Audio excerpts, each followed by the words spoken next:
Dr. Malvika Dahuja from Piyushika, a mental health guide. Welcome back to my YouTube channel. In this child psychiatry series, we have already talked about intellectual disability or mental retardation. आज हम बात करेंगे specific learning disorders के बारे में.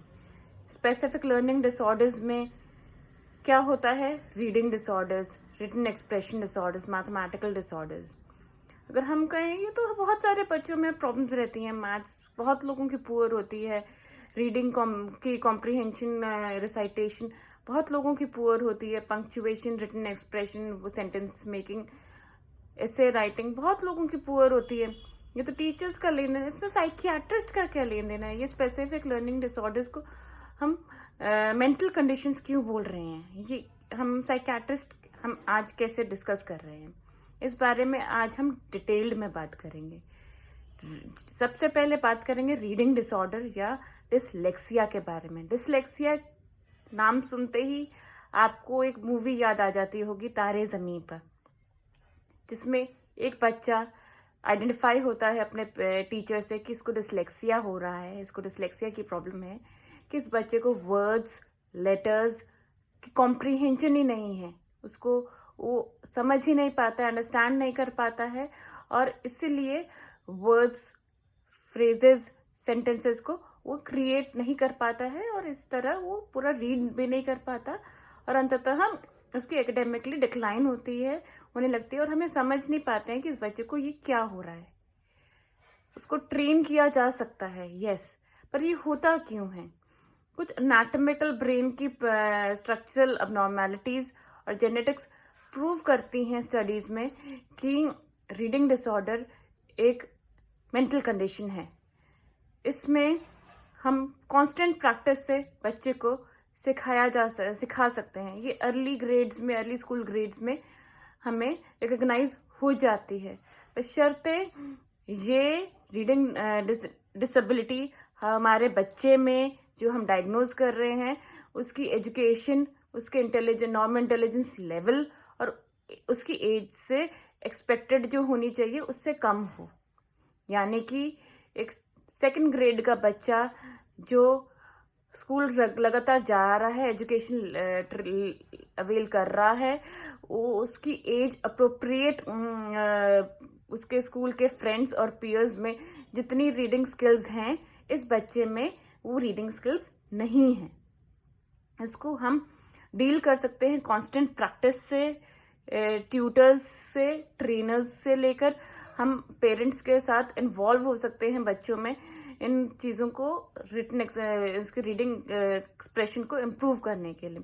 कि concept of word, एक word को बार बार रिपीट कर सकते हैं, एक एक वर्ड का मीनिंग समझाना, उसका रिपीट करते रहना, उसको रजिस्टर करवाना बच्चे के दिमाग में, और फिर वो रिकॉल करना, फिर धीरे धीरे सेंटेंसेस पे आना, फिर उनके साथ साथ उनके कॉन्सेप्ट, उनका मीनिंग, कि इस वर्ड के और किस तरीके से बोल सकते हैं, इसके और क्या पर्यायवाची हैं.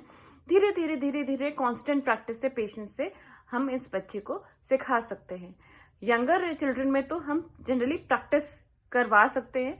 जैसे बच्चे ओल्डर हो जाते हैं उनको डिप्रेशन और फ्रस्ट्रेशन जैसी कोमॉर्बिड साइकियाट्रिक डिसऑर्डर्स होने लगते हैं कि मैं और उन जैसा नहीं हूँ, मैं नहीं कर पा रहा हूँ, मैं इस चीज़ को कितनी मर्जी प्रैक्टिस करूँ, मैं दूसरों से कोप अप नहीं कर पा रहा हूँ, मैं एकेडमिकली नहीं कोप अप कर पा रहा हूँ. तो और ये बच्चे जल्दी स्कूल से ड्रॉप आउट होने लगते हैं, और पेरेंट्स भी समझ नहीं पाते हैं कि हमारा बच्चा क्यों नहीं कर पाता है, और अधिकतर उसको धुतकार देते हैं. हम वो नहीं समझ पाते हैं ये कंडीशन है हमारे बच्चे के साथ, जिससे हमें डील करना होगा पेशेंटली और सिखाना पड़ेगा हमारे बच्चे को, और इट कैन बी ट्रेन्ड, है ना. और नेक्स्ट आती है मैथमेटिकल डिसऑर्डर्स की, specific learning disorders related to mathematics. Mathematics को भी हम टेक्निकल टर्म में कहते हैं डिसकैल्कुलिया. ये भी एक हिंदी सीरियल एपिसोड आता था जिसमें एक बच्ची थी जिसको मैथमेटिक्स बिल्कुल नहीं आती थी, और वो अपना इसलिए अलूफ रहने लगती थी, लोगों से दूर हो जाती थी स्कूल में, और उसको शेम लगती थी कि मैं मैथमेटिक्स में पुअर हूँ. अब अगर हम कहें मैथमेटिक्स में तो बहुत सारे लोग पुअर होते हैं, अधिकतर लड़कियां मैथ्स में पुअर ही होती हैं, तो अब ऐसे थोड़ी ना है कि हर एक को मैथमेटिक्स डिसऑर्डर है, कि mathematics related specific learning disorder है। नहीं, उस बच्चे को उसकी एज के अकॉर्डिंग और एजुकेशन के अकॉर्डिंग और इंटेलिजेंस लेवल जो उसके आईक्यू है उस लेवल पे जिसको उसकी एक्सपेक्टेड मैथमेटिकल स्किल्स होनी चाहिए थी, उससे काफ़ी सिग्निफिकेंटली लोअर हैं उसकी वो मैथमेटिकल स्किल्स, तब भी वो डिसऑर्डर कहलाएगा।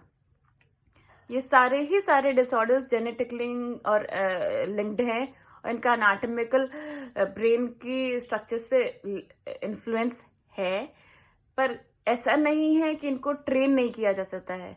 Mathematical disability related specific learning disorders को ट्रीट तभी कर पाएंगे जब हमें पता होगा कि हर बच्चे में क्या डिफिकल्टी आ रही है मैथमेटिकल स्किल में। क्या उसको नंबर्स का कॉन्सेप्ट नहीं है, या उसको प्लस माइनस मल्टीप्लिकेशन डिवीजन का कॉन्सेप्ट नहीं है, क्या वो सिली मिस्टेक्स करता है बच्चा, या उसको simple math single digit mathematical sums तो आते हैं तो कॉम्प्लेक्स नहीं कर पाता है, या फिर 2 डिजिट 3 डिजिट नहीं कर पाता, या उसको रियल लाइफ में अप्लाई करें। जैसे कि दुकान से आपने इतने रुपए का ये लेना है और आपके पास इतने रुपए हैं तो कितने बचे, एक रियल लाइफ सब्सट्रैक्शन अगर नहीं कर पा रहा है तो वो क्यों नहीं कर पा रहा है, मतलब उसमें डेफिसिट है, और या बच्चा सिर्फ क्रैम कर जा रहा है मैथमेटिकली।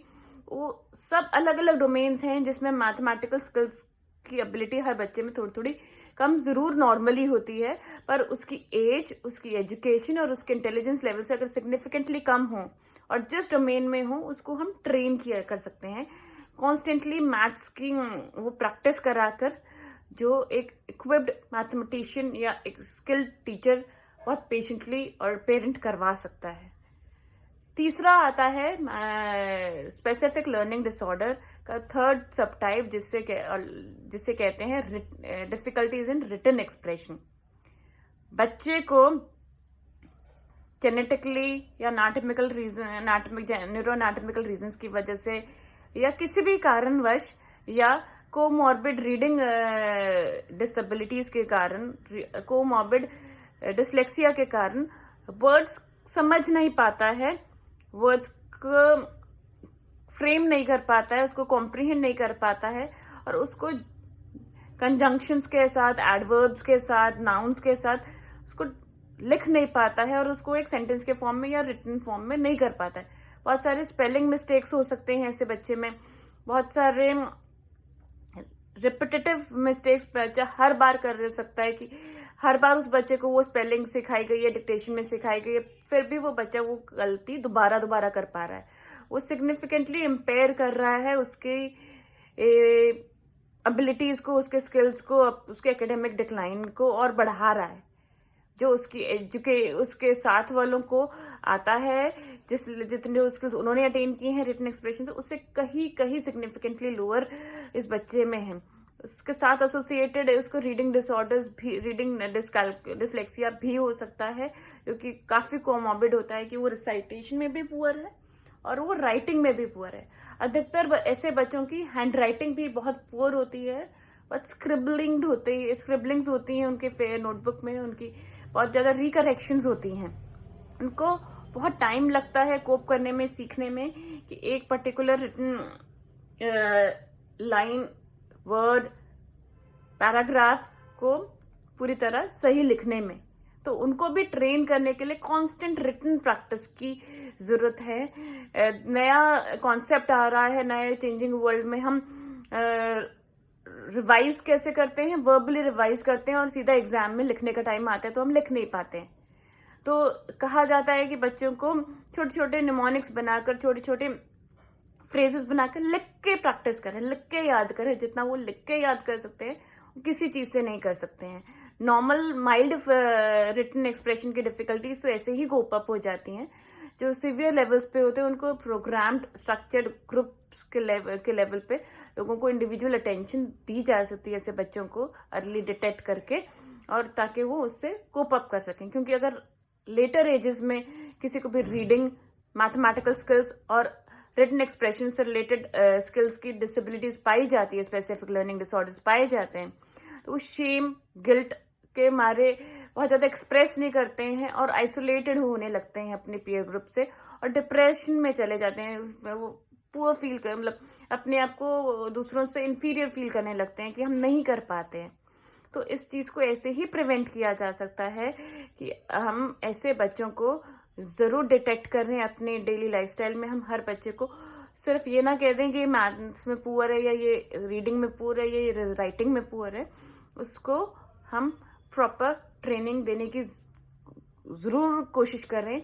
और अगर उसके साथ एसोसिएटेड उसको साइकेट्रिक सिम्टम्स आते हैं तो उसे हम साइकेट्रिस्ट के पास ज़रूर लेके जाएं और ताकि वो उसे प्रॉपर तरीके से डील भी कर पाए और उनको इन SLD से रिलेटेड डेफिसिट्स को इम्प्रूवमेंट की स्कोप को भी समझा पाए कि और क्या क्या बेटर ट्रेनिंग मेथड्स हम इन बच्चों में दे सकते हैं और कौन से ऐसे इंस्टीट्यूशंस हैं, कौन से ऐसे ऑर्गेनाइजेशंस हैं जो ऐसे बच्चों को और बेटर ट्रेन करती हैं इन चीज़ों में। ऐसे कौन से प्रोग्राम्ड स्ट्रक्चर्ड कोर्सेज हैं जो जो जो अलग अलग लोग NGOs में वो हेल्प करते हैं ऐसे बच्चों की, क्योंकि ये लोग वापस back into life cope up कर सकते हैं। जिनकी भी IQ या जिनका भी ग्लोबल फंक्शनिंग ब्रेन की इंटेलिजेंस की पुअर नहीं है, जिनका IQ 85 से ऊपर है, वो नॉर्मल इंडिविजुअल्स है, नॉर्मल एवरेज इंटेलिजेंस उनकी है। और अगर उनको ऐसे अलग अलग चीज़ों में डिफ़िकल्टीज आती हैं, अलग अलग पैरामीटर्स में डिफ़िकल्टी आती है, उनको हम ट्रेन कर सकते हैं, उनको स्पेशल स्कूल की ज़रूरत नहीं है। और ऐसे बच्चे अगर बहुत सारे ट्रेनिंग के बावजूद डेफिसिट्स रह जाते हैं तो गवर्नमेंट ऑफ इंडिया ने इस साल बहुत अच्छा इनिशिएटिव लिया है कि स्पेसिफिक लर्निंग डिसऑर्डर्स के बच्चों को सर्टिफाई कर देना चाहिए।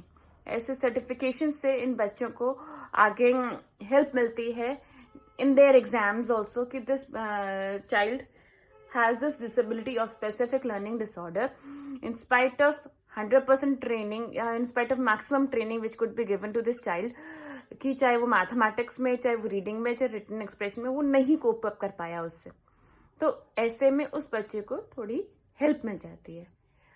आई होप आपके आसपास और बहुत सारे ऐसे बच्चे होंगे जिनमें ऐसे बहुत सारी डिफ़िकल्टीज होंगी, कुछ नॉर्मल होंगे, कुछ माइल्ड लेवल पे होंगे, कुछ सिवियर लेवल पे होंगे, कईयों के साथ साइकेट्रिक मॉर्बिडिटीज ऑलरेडी जुड़ चुकी होंगी। आई होप आप इस बात से अवेयर होके कि ये डिसऑर्डर्स होते हैं, इनको हम प्रॉपर ट्रेन कर सकते हैं। There are programs which we can help those people और उनके साथ कोमॉर्बिड डिप्रेशन और एंग्जाइटी को भी हम ट्रीट कर सकते हैं। सो आप ऐसे बच्चों को पहचानिए और उनको रेलेवेंट गाइडेंस दें, और ताकि आज हम आप इन वीडियो से आपको और बेटर हेल्प कर पाएँ और चाइल्ड साइकेट्री के और स्पेसिफिक अलग अलग चाइल्ड स्पेसिफिक डिसऑर्डर्स जो होते हैं साइकेट्री के, वो आपके पास इस सीरीज़ में हर हफ्ते ला पाएँ। I hope you like this video. Kindly like and share this video and also subscribe to our YouTube channel Piyushika. I'm a mental health guide. Thank you.